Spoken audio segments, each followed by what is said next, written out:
Perjuangan itu bukan hanya untuk rakyat kecil, tapi semuanya. Bukan hanya untuk kita, semua rakyat Indonesia.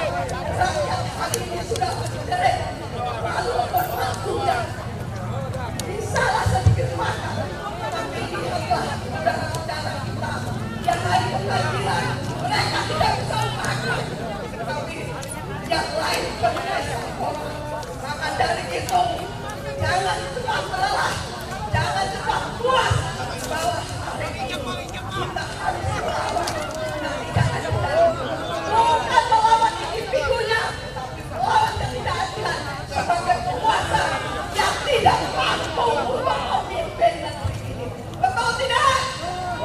Ini yang harusnya sama-sama kita capai, sama-sama harus kita persiapkan, bukan hanya hari ini, tapi besok dan lusa. Itu harus kita persiapkan diri kita, bukan hanya malam ini, tapi besok dan lusa. Kita harus sanggup untuk menghadapi tantangan ini. Betul tidak? Walaupun kondisi saya tidak sehat, tapi bagi saya perjuangan ini membuat sehat diri saya. Inilah yang harusnya kawan-kawan saya bisa mempersamai kawan-kawan. Saya tidak lagi apapun itu yang terjadi hari ini, kita tetap berjuang untuk mempertahankan harga diri sebagai bangsa Indonesia. Bukan hanya untuk jaga-jaga, kita mempertahankan bangsa yang mampu untuk melihat kondisi bangsa yang ada di bawah. Pemimpin kita tidak mampu kerjanya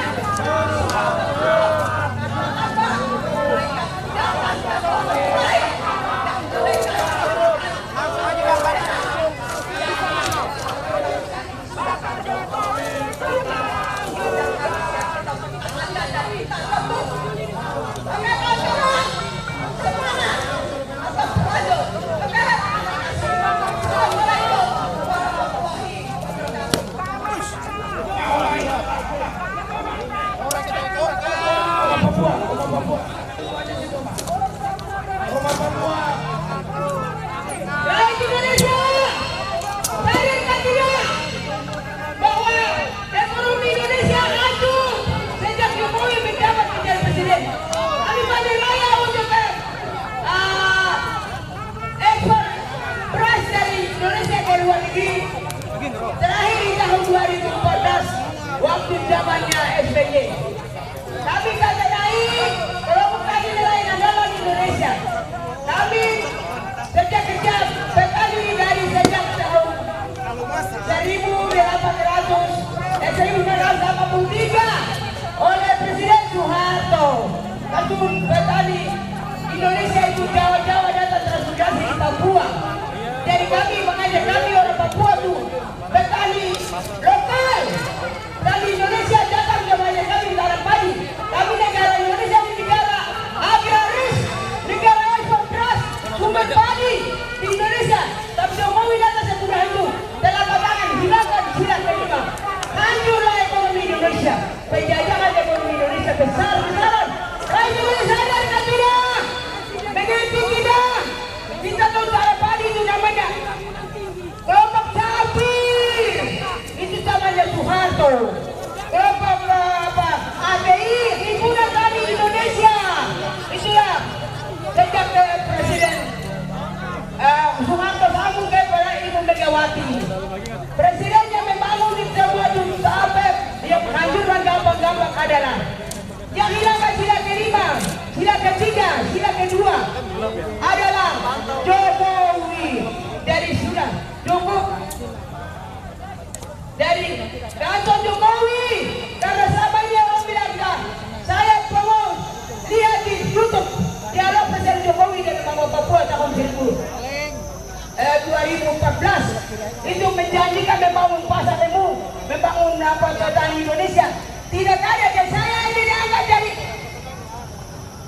pegawai negeri langsung bersambung dengan relawan membela kedaulatan Indonesia, terutama sadang pangan Indonesia bergerak tidak pernah henti-henti, tapi semudah itu Jokowi datang ke tangan hancurkan ekonomi Indonesia.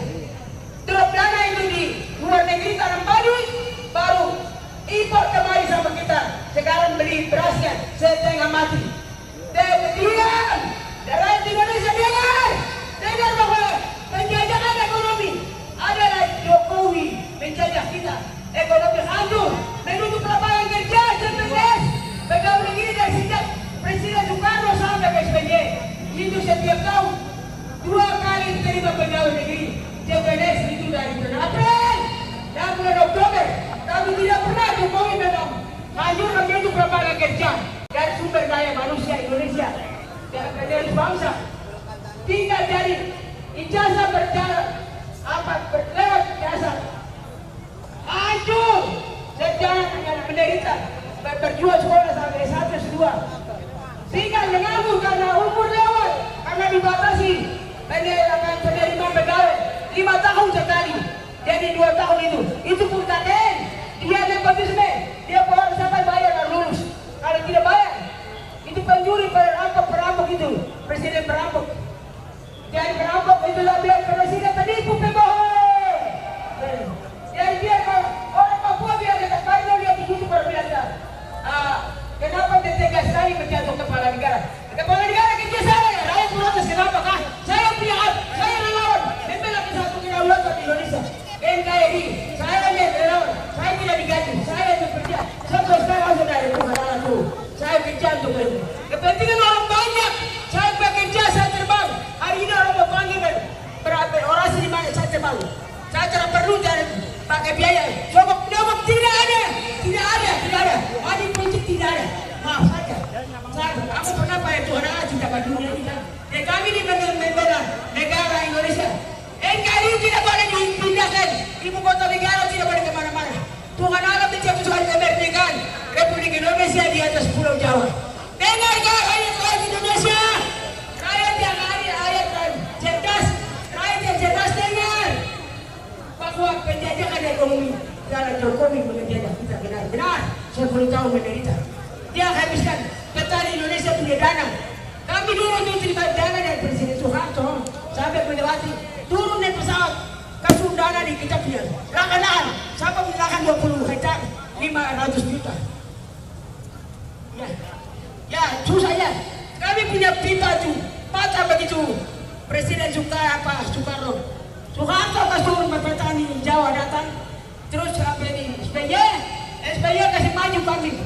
Panen 1 tahun 3 kali panen raya padi, bukan panen jagung, bukan panen apa yang dia selalu bilang. Dia mau pipa dari panen raya jagung di Kalimantan, di mana panen? Bukan orang panen raya padi, baru saya akui. Tapi panen raya hortikultura saya tidak akui. Hortikultura adalah cara mencampuran. Itu tumpang sari. Itu saya tidak hitung. Kalau kamu datang panen padi, panen raya itu saya akui bahwa itu presiden yang atur negaranya adil makmur. Saya 5 kali 5 zina jurnali. Jokowi bikin susah. Kami petani drop dana itu langsung di luar negeri, baru impor beras kembali. Sedangkan kami itu dana dulu Presiden Soekarno sampai ke SBY itu drop dana sama kami di lokasi tahan lahan padi. Kami tidak pernah pergi bikin permohonan Pak, sumbangan Pak. Maaf saja, kami tuh tinggal di kebun, kami di kebun. Dana turun kami bayar, dosen bayar. Tenaga kerja untuk kerja, tidak ada pengangguran di sana. Semua sejarah sekolah dia datang nganggur sekarang dulu. Mereka datang bertanya, ibu ada pekerjaan orang. Kamu orang ini 50 juta, ada 100 juta, kamu orang. Nah, Jokowi datang hancurkan gampang. Datang hancurkan ekonomi Indonesia. Kamu sudah sadar bahwa pemindahan ibu kota negara itu adalah suatu rencana jahat untuk menghancurkan Republik Indonesia. Nah, kamu tahu, kamu jangan, saya ini punya makanan sehari-hari. Membangun dan pembangunan Indonesia. Barang siapa yang pengkhianat sama Indonesia, saya bicara saja sebelum mati. Jokowi itu dia punya dosa dia hancurkan Indonesia 10 tahun. Dia hancurkan bendera.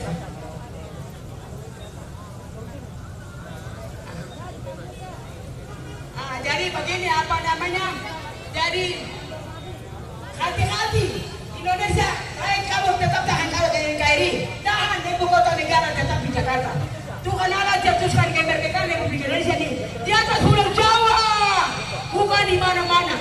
Kalau memang Jakarta penuh, ada Jawa Barat, Jawa Timur, Jawa Tengah, kosong di sana wilayah Jawa itu yang dibangun ibu kota NKRI, ibu kota negara Republik Indonesia. Sabang sampai Merauke, dengar di Siak Jawi. Kalau kamu cari lokasi saya tunjuk. Karena kami sudah tanam padi di tahun 2012 di antara Bogor dan Bandung, yaitu Jawi. Dengar siapa yang tahu? Siapa dari Jawi? Jawi.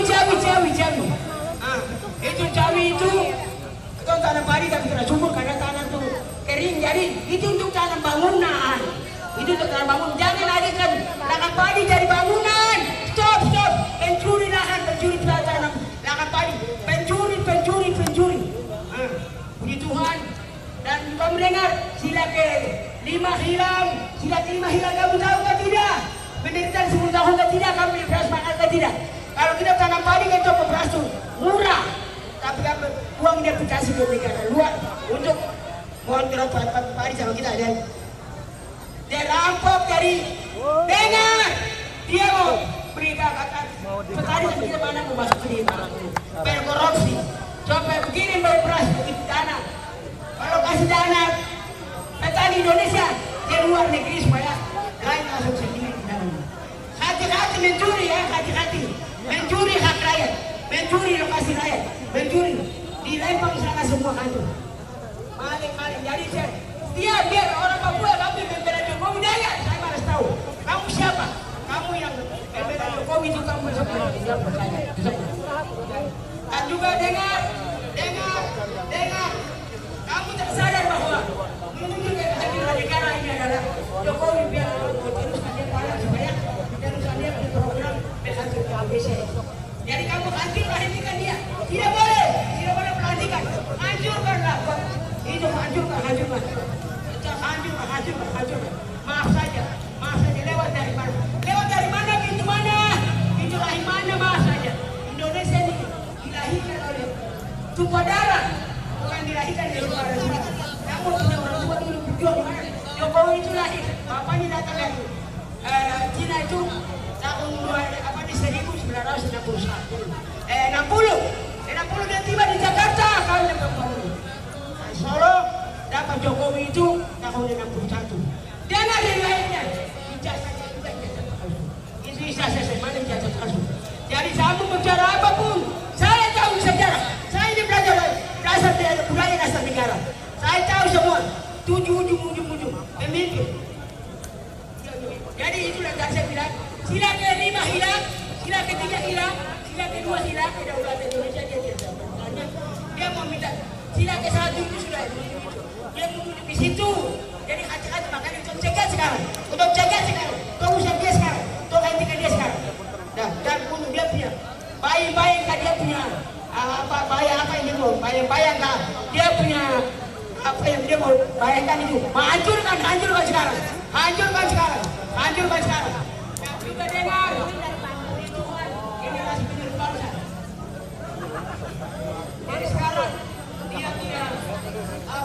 dia kasih hancur lagi generasi penerus bangsa. Ijazah sekarang karena umur lewat akhirnya mereka telah kejar semua dia orang muda sarjana pengalaman Indonesia banyak gara-gara Jokowi menghancurkan Indonesia.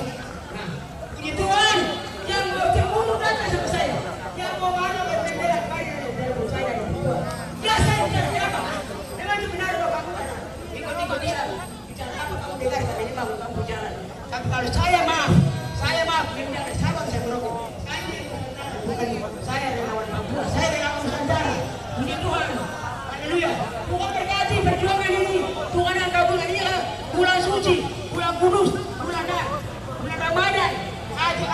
berdoa dan hati suci dimana kami berdoa kita dan bubarkan boneka buatan Jokowi. Ya. Nanti saya semua bersuka cita. Hurra! Toma Papua menolak Jokowi. Bapak Ibu sekalian, ini tadi dari Papua, ini nanti dari Solo. Nah, dari Solo orasi bagaimana Pak Jokowi yang sebenarnya. Ya. Bismillahirrahmanirrahim. Assalamualaikum warahmatullahi wabarakatuh. Masih semangat bapak-bapak? Ibu-ibu masih semangat, insya Allah kita akan tetap bertahan. Baik. Perkenalkan, saya bocah karet dari Deso ini Jokowi. Jadi saya mengenal sosok Jokowi sejak sebelum menjadi wali kota. Jadi Jokowi sebelum menjadi wali kota adalah tukang mebel. Betul? Nah, tukang mebel yang kerjaannya dari dulu sebenarnya juga penipu. Banyak pengrajin yang sudah ditipu oleh Jokowi, pengrajin mebel. Termasuk salah satu adalah saya yang menjadi pengrajin mebel. Nah, oleh karenanya pada saat Jokowi kemudian dipoles oleh orang-orang yang memang menginginkan dia untuk menjadi penguasa, maka diframinglah Jokowi menjadi sosok yang sederhana, yang katanya gajinya nggak pernah diambil, nggak pernah diambil. Bohong. Yang bicara itu bukan siapa-siapa, tapi sekdanya, sekretaris daerah daripada Kota Solo. Jadi Jokowi itu sejak awal memang diframing untuk berbohong kepada rakyatnya. Setelah dia jadi wali kota, katanya bisa membangun Solo. Tapi kenyataannya Solo dirusak oleh Jokowi. Keraton di Surakarta itu yang rusak adalah Jokowi. Sekarang yang berkuasa di Keraton Surakarta itu adalah seorang selir, yang kemudian selir itu sengaja dipelihara oleh Jokowi, sehingga saat ini yang namanya gelar-gelar keraton itu diperjualbelikan.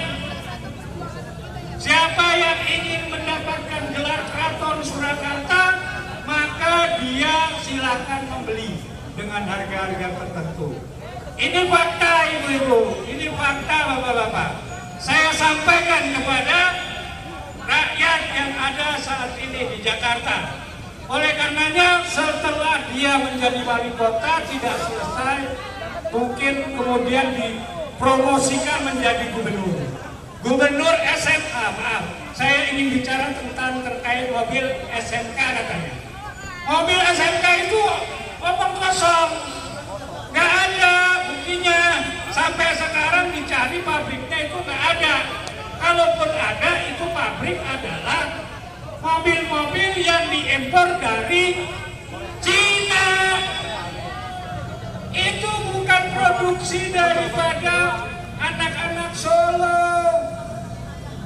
Itulah sarana dia untuk menjadi seorang gubernur di DKI. Setelah dia jadi gubernur DKI, katanya bisa mengatasi banjir.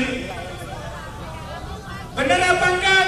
Ini masyarakat Jakarta bohong. Nggak sampai 5 tahun dia dipromosikan lagi menjadi presiden. Ya, yang sejak dari awal memang sebagai seorang penipu, sampai kapanpun juga akan menjadi penipu. Dan ini makin, ini dari waktu ke waktu semakin biadab kelakuannya. Anaknya dijadikan cawapres, padahal yang namanya Gibran itu adalah anak yang paling songong di kota Surakarta. Itu saya pernah melihat yang namanya Gibran mencopot masker daripada PM, mencopot masker dari PM dengan kasar sekali. Itu apakah kelakuan seorang anak wali kota kampungan, gak punya adab, gak punya etika? Oleh karenanya, maka sekarang dipaksakanlah menjadi seorang wakil presiden. Kira-kira mau nggak dipimpin oleh anak senang? Kalau tidak mau, gimana caranya? Lawan, ayo kita lawan sama-sama. Besok di DPR siap hadir. Lebih banyak lagi sekarang. Siap menghadirkan yang lebih banyak lagi. Buktikan besok. Kita nginep di DPR RI. Oke? Mungkin sekedar informasi dari saya seperti itu saja. Mudah-mudahan ini menjadi gambaran untuk kita bahwa Jokowi adalah sosok presiden yang memang tidak layak untuk memimpin negeri ini. Demikian, terima kasih. Wassalamualaikum warahmatullahi wabarakatuh. Waalaikumsalam warahmatullahi wabarakatuh. Ya, kita materi selanjutnya disampaikan oleh Ibu Rena. Terima kasih. Assalamualaikum warahmatullahi wabarakatuh. Semangat perjuangan. Salam merdeka, merdeka, merdeka. Buat kawan-kawan yang ada di sini, terutama untuk kaum ibu, saya tadi sudah minta izin ke gereja sebelah sana. Kalau mau ke toilet, toilet itu sangat penting untuk perempuan ya. Mungkin kalau bapak-bapak masih bisa kemana-mana. Tapi kalau perempuan mungkin agak sulit. Tadi saya sudah minta izin gereja. Di situ, di sebelah kiri sebelum dari donat. Jadi itu ada toilet. Itu mungkin saya hanya bisa memberitahukan itu aja. Sebenarnya pengen orasi tapi nggak usah kan. Biar yang lainnya aja. Oke, terima kasih. Wassalamualaikum warahmatullahi wabarakatuh. Saya di logistik ya. Ya, terima kasih Bu Rena. Kita mengalih kepada Bang Arman. Oke saudara ya, untuk yang sekian kalinya. Jadi malam ini kita nongkrong di kantor Komisi Pemilihan Rakyat hari ini ya.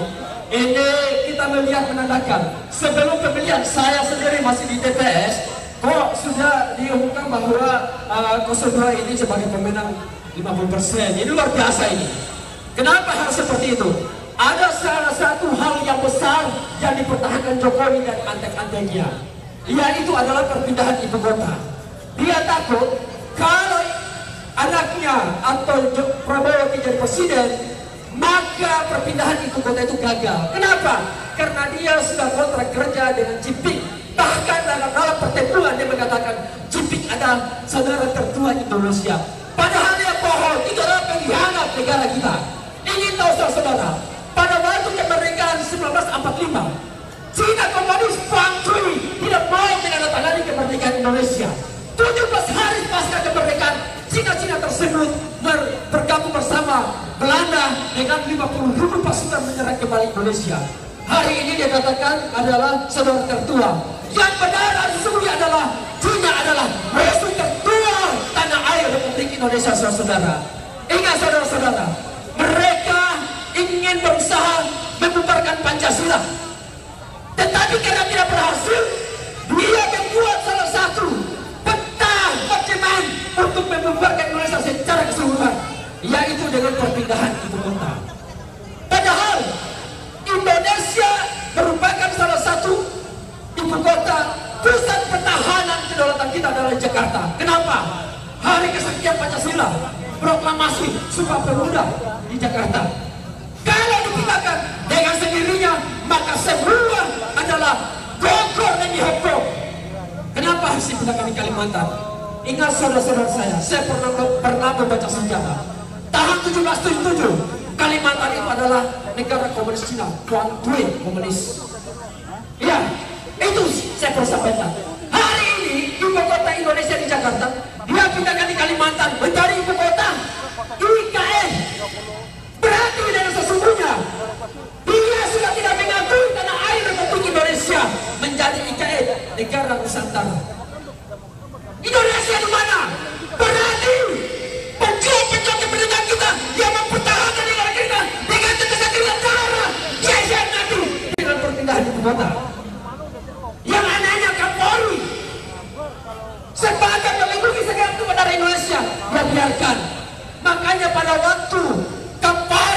Sikit di DPR, mau diangkat sebagai Kapolri, dipertanyakan tentang integritasnya dan loyalitasnya kepada bangsa dan negara. Ternyata hari ini terbukti bahwa negara Indonesia bubar saya Jokowi dan Menteri Pertahanan Prabowo dan Kapolri terlalu suci saudara. Perpindahan ibu kota, IKN ibu kota Nusantara. Kenapa tidak disebut ibu kota Indonesia? Karena niat mereka membubarkan Indonesia saudara. Inilah kontrak kerja dengan Cina komunis waktu saudara. Saudara-saudara saya, ada salah satu sejarah bahwa orang tua ibu saya pada waktu penbantai 40.000 jiwa, dia diminta, Westerling meminta, saya tidak akan membantai membunuh orang Republik, tapi diminta satu tumbal, yaitu adalah orang tua ibu saya. Dia direbus di air panas, didorong karena ditembak tidak mati, disembelih tidak mati, sehingga diminta direbus di air panas. Direbus di air panas, baru satu hari satu malam, Westerling anak buah yang sudah membantai. Tidak tahu siapa yang membantai. Yang membantai adalah Cina Pakui. Korbanis hari itu 40.000 jiwa. Itu saudara-saudara saya. Dan hari ini saya perlu ungkapkan, sehingga ada salah seorang yang keluar dari tumpukan mayat, dia lempar drum, akhirnya orang tua ibu saya keluar bahwa kami telah ditipu, kami telah dibantai habis oleh orang Cina komunis Pakui. Bukan Westerling, sehingga Westerling hari itu dia diselamatkan oleh 9 orang Cina Pakui, dilarikan ke Jakarta. Sampai di Jakarta lagi Westerling dibantai, akhirnya dilarikan dia nih menggunakan ini. Inilah yang jadi perlawanan kita saudara. Sehingga mereka bagaimana caranya untuk memenangkan Prabowo sebagai presiden saudara. Karena ada anaknya Jokowi pengkhianat negeri ini. Ingat saudara saya, negara ini tidak punya ketusan negara, tapi betul antara jasa.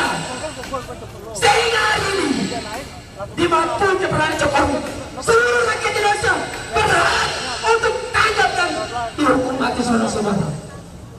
Ingat, hari ini saya nyatakan sudah tidak percaya kepada Polri dan TNI, karena TNI adalah satria negara, pertahanan negara, dan polisi adalah melindungi segala kepada Indonesia. Pertanyaannya, kenapa kalian membiarkan pembubaran negara Indonesia perpindahan ibu kota? Kalau tidak ada kami bangun, silakan kami bangun sana. Tetapi kemudian harus memindahkan ibu kota, karena ibu kota ditetapkan dengan letusan senjata, dengan bom, dengan tetesan keringat darah. Bukan Jokowi yang datang hanya dulu menjadi presiden langsung untuk abrik negara ini. Itu saudara-saudara saya. Karena ini membangun, yang harus dipindahkan itu adalah departemen, yaitu departemen pertanian silakan. Tapi kalau pertahanan kita daerah Polri, terus Jakarta mau diapakan? Inilah saudara saya. Hari ini jangan tinggalkan KPU. Beton-beton ini satu hari kita akan laprannya. Siapapun yang berharga, mereka adalah pengkhianat yang untuk melanjutkan perpindahan ibu kota saudara dari Jakarta ke Kalimantan. Ibu kota Nusantara, Indonesia hilang saudara-saudara saya. Pengkhianat, semua pengkhianat. Catat baik-baik, kamu tidur buka sejarah. Kenapa harus pindah ibu kota? Terima kasih. Oke, saya pesan kepada yang lain. Assalamualaikum warahmatullahi wabarakatuh. Waalaikumsalam warahmatullahi wabarakatuh. Kita lanjut kepada narasumber selanjutnya dari Depok. Ya, 5 menit. Ayo silakan. Assalamualaikum warahmatullahi wabarakatuh. Kenapa kita ada di sini? Karena kinerja KPU tidak benar. Pemilu akal-akalan. Hasilnya sudah ditentukan sebelumnya. Semua sudah diakali oleh Jokowi dan orang-orangnya. Bagaimana bisa sirekap KPU bermasalah? Setelah kita total hari Senin, hari kedua, hari ketiga hasilnya itu aja. tidak pernah berubah. Katanya ada revisi tidak berubah juga, ada itu juga.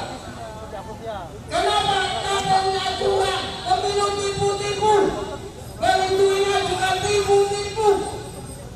Makanya kita tolak hasil pemilu. Juga dengan Jokowi karena telah menghancurkan demokrasi di Indonesia. Jokowi sudah menghancurkan tata hukum di Indonesia. ABRI kepala polisi yang seharusnya memihak kepada negara, bukan memihak kepada Jokowi. Bisa ditolong menjadi memihak kepada Jokowi. Ini kan kurang ajar. ABRI itu meskipun diangkat jenderalnya oleh Jokowi, Polri Kapolrinya diangkat oleh Jokowi, tetapi tidak berbakti kepada Jokowi, berbaktinya kepada NKRI, berbaktinya kepada hukum Indonesia. Tetapi kenapa ketika kemarin ada pelaporan dari Horizonto kepada pihak Mabes Polri tidak diterima laporannya tentang kecurangan pemilu? Kan kurang ajar. Bagaimana polisi tidak menerima laporan kejahatan? Yang diterima apa ini? Betul-betul makanya kita tolak pemilu curang dan naik syariat Jokowi. Oke, itu terima kasih.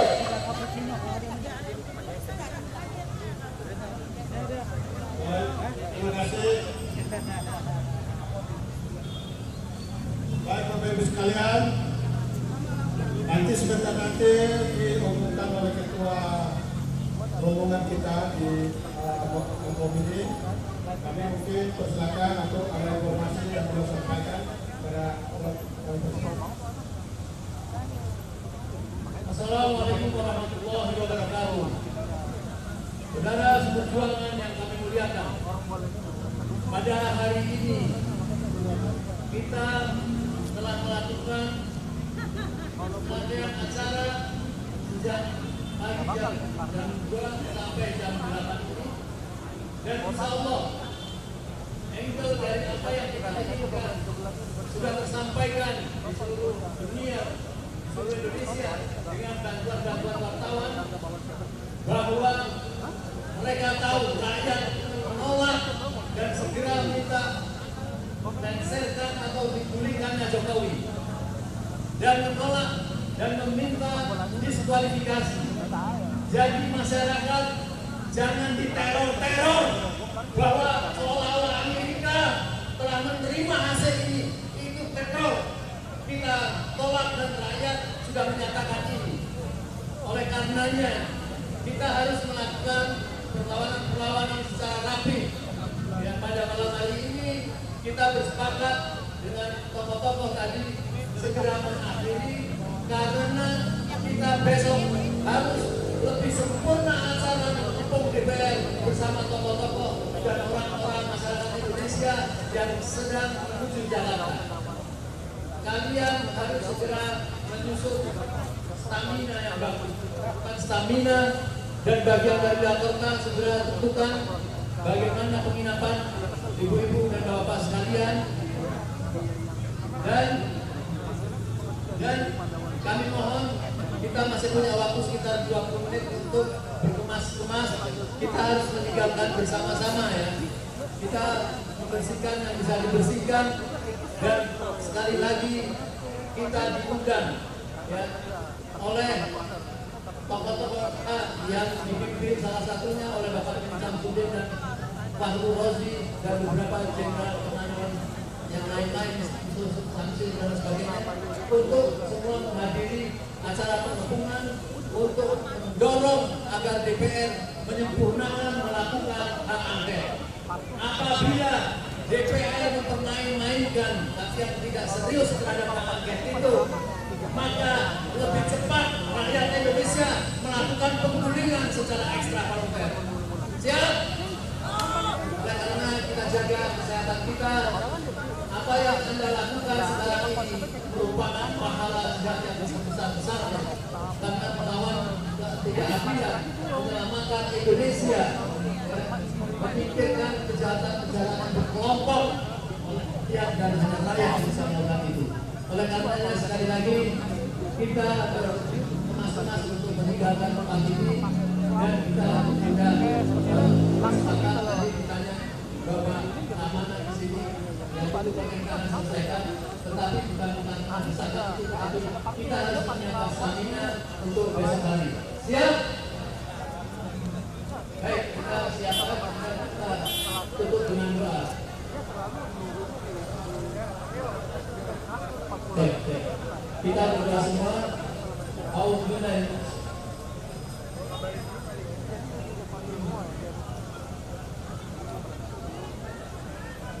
cek. Allahumma arinal haqqa. Cek. Wa arinal batila batila warzuqna tinabah. Allahumma arinal wala suku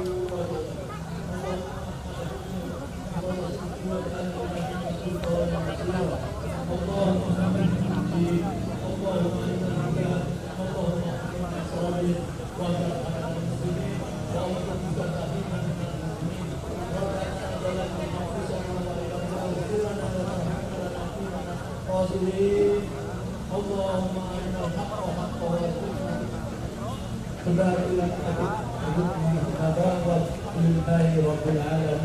Assalamualaikum warahmatullahi wabarakatuh.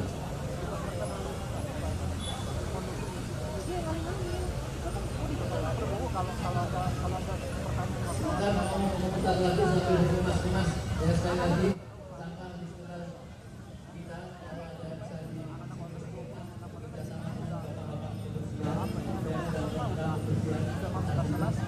dan nanti dan selanjutnya akan kita akan bisa jadi kita tengah-tengah ya, di DPR besok, tahu-tahu KPU dengan sepi-sepi jalan itu seluruh DPR yang kita aneh besok jadi bisa menuju di sini.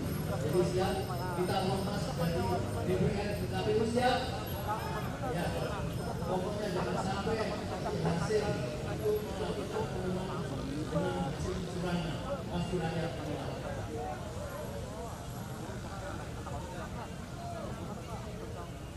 Satu, silakan.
Yang lain diganjar sini. Saya nanti mampang ganjar gitu.